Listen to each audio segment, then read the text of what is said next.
TV Tapat Balita. Magandang araw po sa inyong lahat. Ako po si Leticia Cozon Perea, ang inyong magalang na reporter.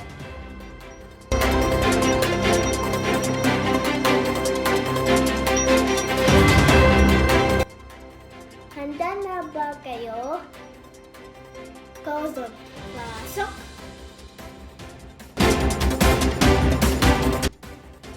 Salamat, Leticia. Unahin natin ang po at opo.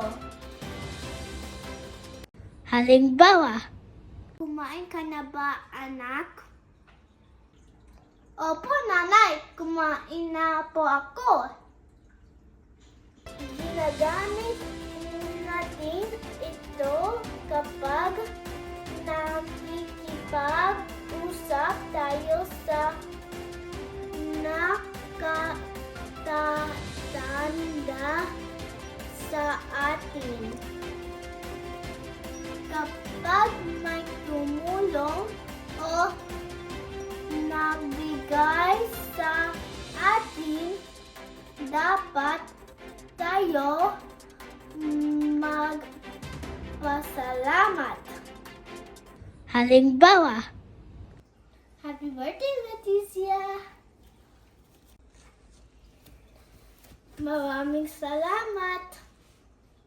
Walang anuman.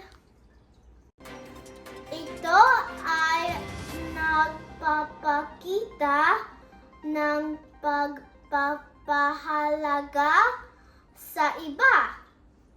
Minsan, kailangan natin humingi ng tulong.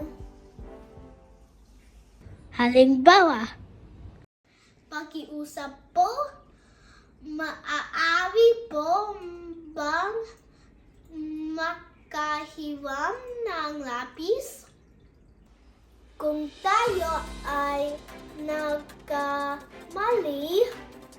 mahalagang marunong tayo humingi ng tawad. Halimbawa, ay, pasensya na po, nanay, hindi ko po sinasadya. Ang magalang na bata ay mabait at mabuting bata. Balik sa inyo sa studio.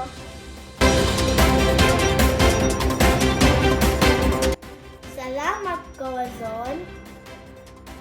Muli, ako po si Leticia Cozon Perea, ang inyong magalang na reporter. Hanggang sa susunod po, magandang araw po sa inyong lahat. TV Tapat Balita.